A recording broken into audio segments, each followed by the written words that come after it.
Friends, topic is properties of Cartesian product of sets. First property, Cartesian product of A and B not equal to Cartesian product of B and A.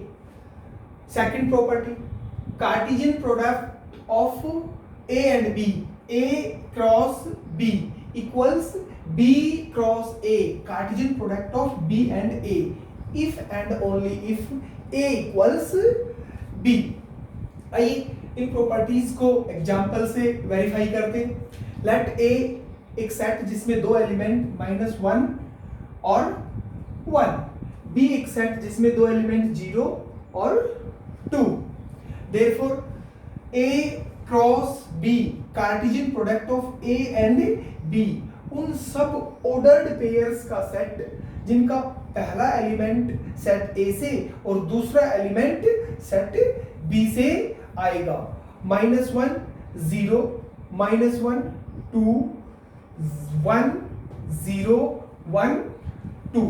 ए में दो element, B में भी दो element, therefore number of elements in A cross B are 2 into 2 equals 4 and B cross A, Cartesian product of B and A, उन सब ordered pairs का set जिनका पहला एलिमेंट सेट B से और दूसरा एलिमेंट सेट A से आएगा। 0 -1 0 1 2 -1 2 1। अब B में दो एलिमेंट और A में भी दो element, therefore number of element in B cross A are 2 into 2 equals 4। अब ध्यान से देखिए, दो set A cross B and B cross A के एलिमेंट्स एक्जेक्टली सेम नहीं है। इसका मतलब दोनों सेट इक्वल नहीं, क्योंकि इक्वल सेट्स के एलिमेंट एक्जेक्टली सेम होते हैं। आइए अब अगर सेकंड प्रॉपर्टी की बात करें, A cross B equals B cross A if and only if A equals B।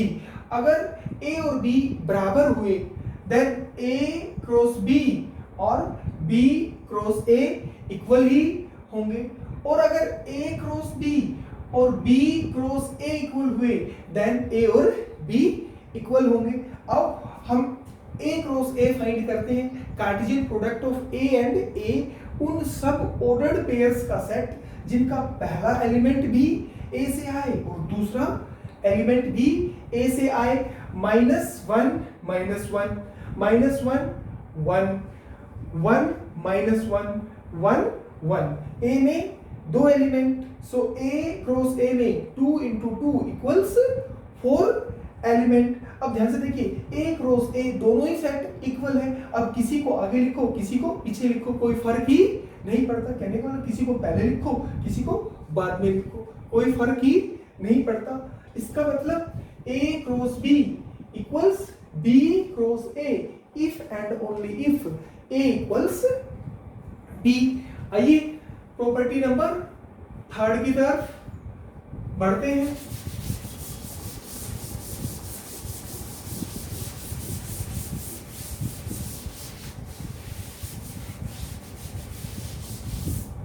Third property friends, A cross B union C को आप लिख सकते हो A cross B union A cross C, यानी कि कार्टेशियन प्रोडक्ट यूनियन पर distributive है। Cartesian product union पर डिस्ट्रीब्यूटिव है। आओ इसका एक अच्छा नोट लेते हैं। नोट, मान लो आपको फाइंड करना पड़े A cross B complement intersection C complements whole's complement. अगर ये चीज आपको फाइंड करनी पड़े, ध्यान से देखो, this is equal to A cross,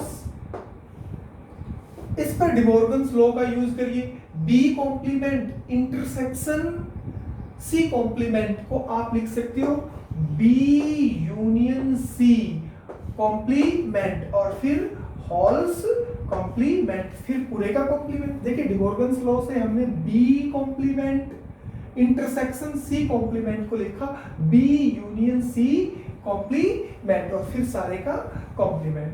दोस्तों एक सेट के कॉम्प्लीमेंट का कॉम्प्लीमेंट वही सेट होता है, और this is equal to A cross B union C, and this is equal to A cross B union A cross C. और property number 4, A cross B intersection C, A cross B intersection C को आप लिख सकते हो A cross B intersection A cross C, यानी कि Cartesian product sets के intersection पर भी डिस्ट्रीब्यूटिव है। कार्टेशियन प्रोडक्ट सेट्स के इंटरसेक्शन पर भी डिस्ट्रीब्यूटिव है। आओ इस प्रॉपर्टी का भी एक अच्छा नोट लिखते हैं। नोट, मान लो आपको फाइंड करना पड़े A cross B complement union C complements whole's complement, A cross B complement union C complement whole's complement. इसको आप लिख सकते हो ए क्रॉस, इस पर फिर डिमॉर्गन्स लॉ का यूज करिए। डिमॉर्गन्स लॉ को हम इसे लिख सकते हैं B intersection C complement, B intersection C complement and whole's complement, ये वाला पूरे का कॉम्प्लीमेंट। डिमॉर्गन्स लॉ का यूज किया, B complement union C complement को हमने लिखा बी इंटरसेक्शन सी कॉम्प्लीमेंट, और फिर सारे का कॉम्प्लीमेंट। दोस्तों एक सेट के कॉम्प्लीमेंट का कॉम्प्लीमेंट वही सेट होता है, and this is equal to A cross B intersection C, और this is equal to A cross B intersection A cross C. Third property Cartesian product union पर distributive, और fourth property Cartesian product intersection पर distributive. अब property number 5,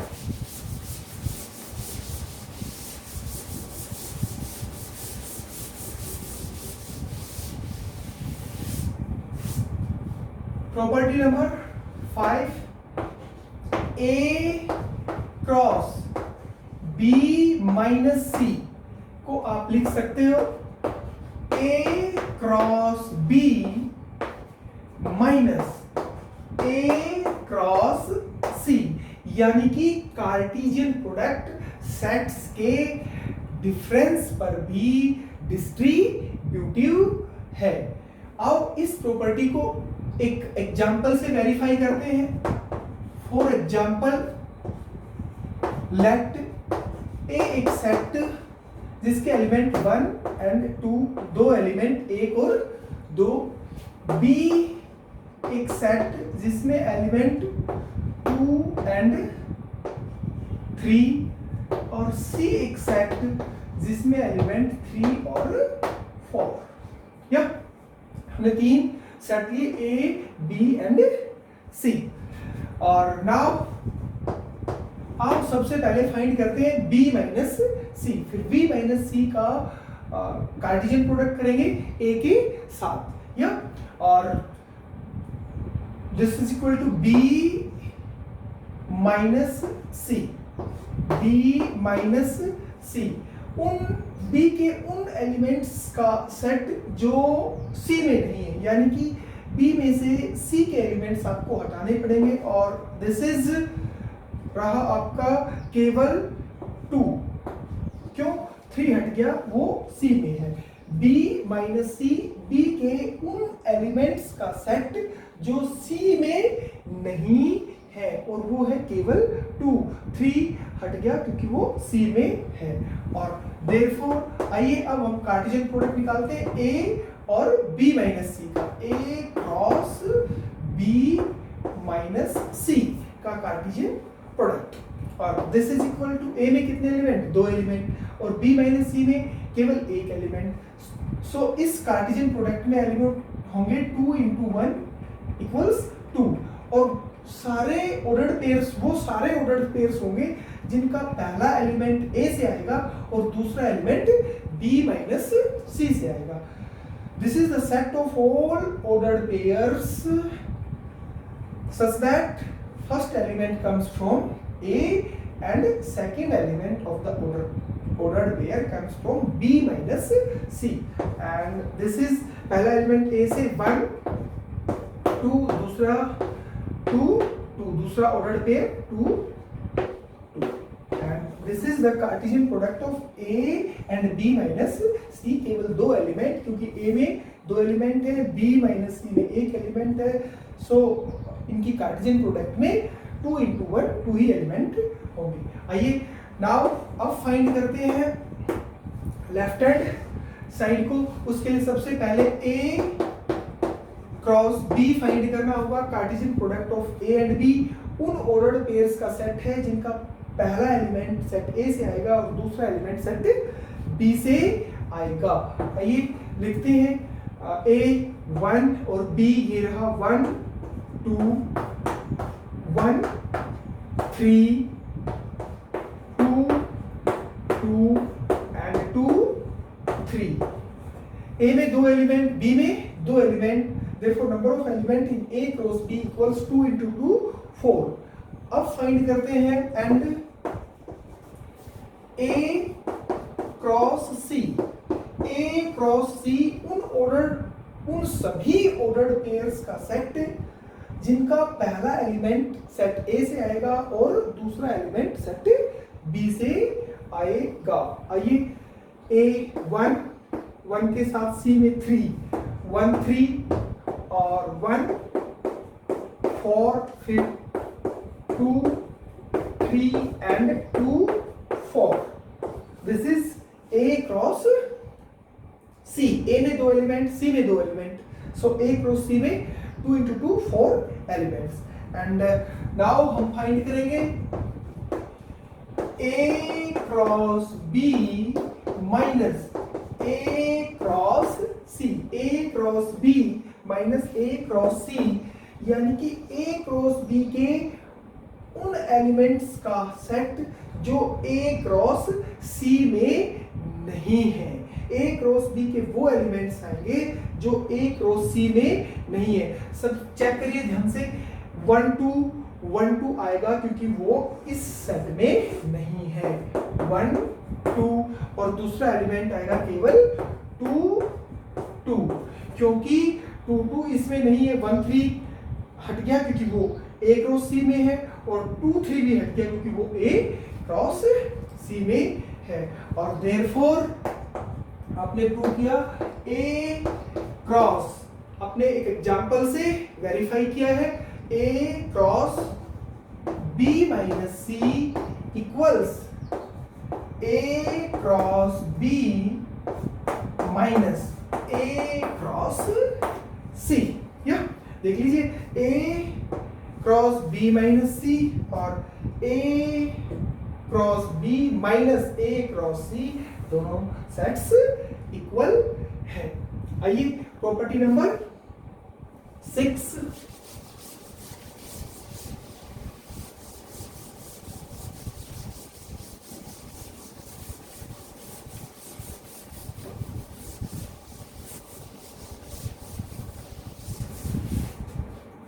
property number 6, A cross B intersection B cross A को दोस्तों आप लिख सकते हो A intersection B cross B intersection A। अब इस प्रॉपर्टी का एक अच्छा नोट लिखते हैं, not let N A intersection B equals P। मान लो A इंटरसेक्शन B में एलिमेंट है P, number of elements in A intersection B equals P और cardinal number of A intersection B equals P, यानी कि A और B में P एलिमेंट्स common है। अगर A और B में P एलिमेंट्स कॉमन है तो दोस्तों B और A में भी P एलिमेंट्स ही कॉमन होंगे और this is equal to N B intersection A। Now अब अगर हमें फाइंड करना पड़े number of elements of this set, number of elements of this set और cardinality of this set, N A cross B intersection B cross A की cardinality अगर हमें find करनी पड़े, so cardinality of this set is equal to this set because these two sets are equal, so this is equal to N A intersection B cross B intersection A and this is equal to, ध्यान से देखो, दो sets की Cartesian product में number of elements equals N into A intersection B into N into B intersection A।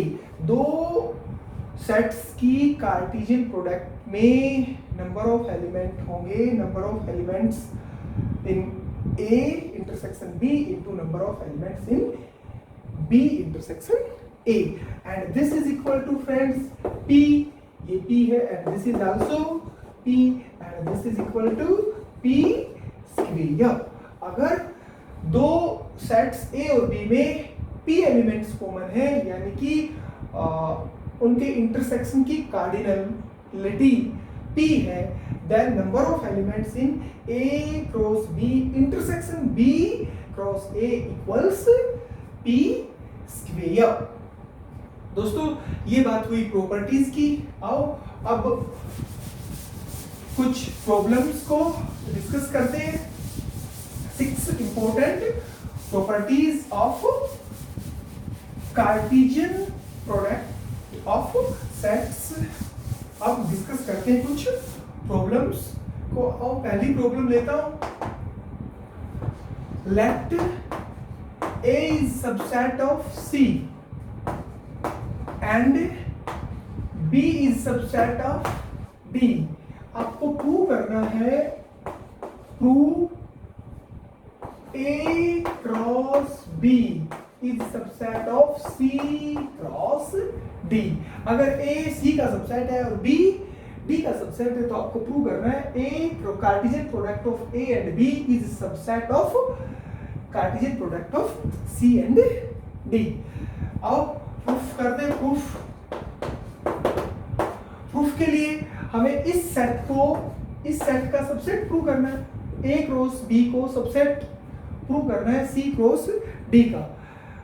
इसके लिए हम A cross B का कोई जनरल एलिमेंट लेंगे और उसको हम शो करेंगे C क्रॉस D में। अब A क्रॉस B का जनरल एलिमेंट अगर C क्रॉस D में है, इसका मतलब A क्रॉस B के सारे एलिमेंट C क्रॉस D में हुए। इसका मतलब A cross B C cross D का सबसेट हुआ। अब देखिए A क्रॉस B में एलिमेंट कैसे होंगे। A cross B Cartesian product में होते हैं ऑर्डर्ड पेयर। आओ उसका एक जनरल एलिमेंट लेता हूं A क्रॉस B का। Let AB belongs to A cross B। Cartesian products में ऑर्डर्ड पेयर होते हैं। अब ये ordered pair A cross B का अगर जनरल एलिमेंट है, इसका मतलब पहला एलिमेंट ऑर्डर्ड पेयर का A से आया है और दूसरा एलिमेंट B से आया है। This implies that A belongs to A and B belongs to B and this implies that A belongs to A, मगर A तो सबसेट है किसका? A तो सबसेट है C का। इसका मतलब A belongs to C क्योंकि A सबसेट है C का। इसका मतलब A के सारे एलिमेंट C में है। इसी प्रकार and B belongs to D क्योंकि B सबसेट है D का। और this implies that अगर A C में है और B D में है, इसका मतलब तो हुआ ordered pair AB belongs to C cross D। Ordered pair AB C और D की कार्टेशियन प्रोडक्ट में भी होगा। हमने A क्रॉस B का जनरल एलिमेंट किसमें शो कर दिया, C क्रॉस D में। इसका मतलब A क्रॉस B के सारे एलिमेंट किसमें, C क्रॉस D में। और this implies that A cross B is subset of C cross D। Okay friends, आइए एक और प्रोग्राम लेते हैं।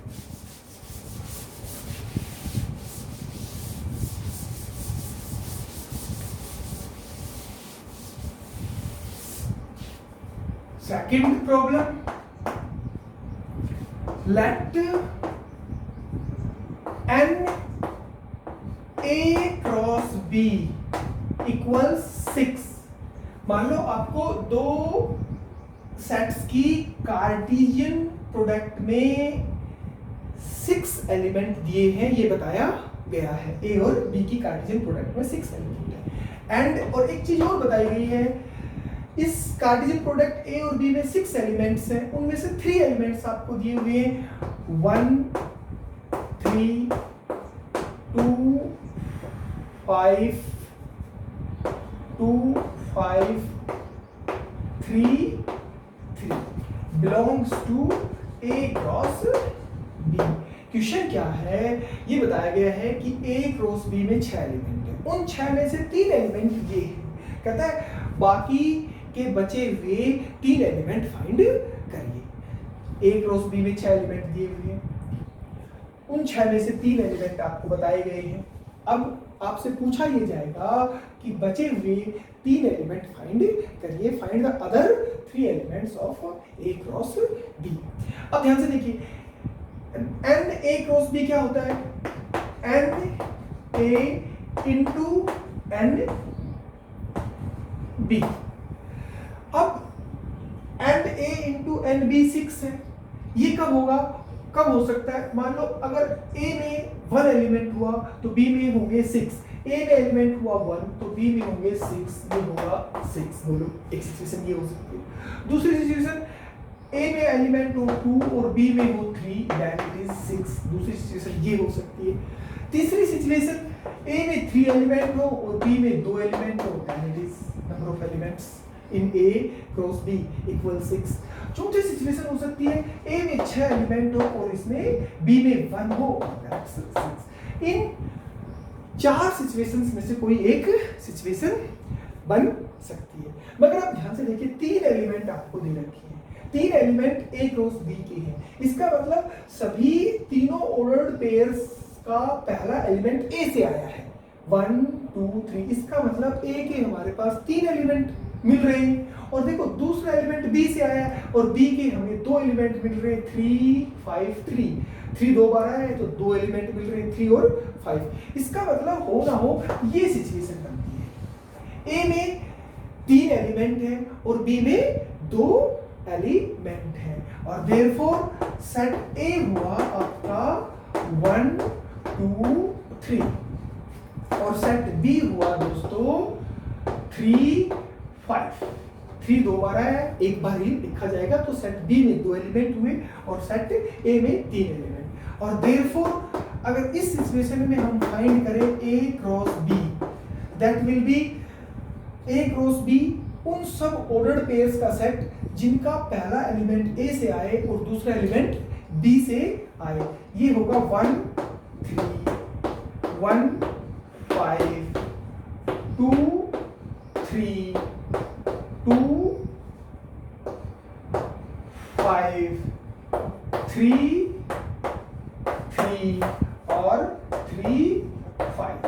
दोस्तों ये A क्रॉस B के 6 एलिमेंट्स पूरे 1 2 3 4 5 6। अब 3 एलिमेंट्स आपको गिवन थे, 1 3 आपके पास गिवन था, 2 5 आपके पास गिवन है और 3 3 आपके पास गिवन है। तो बचे हुए एलिमेंट्स अदर 3 हैं, 1 5 2 3 एंड 3 5। 1 5 2 3 एंड 3 5, ये वो रिमेनिंग 3 एलिमेंट्स हैं जो आपके आंसर में होंगे। Okay, that's it friends.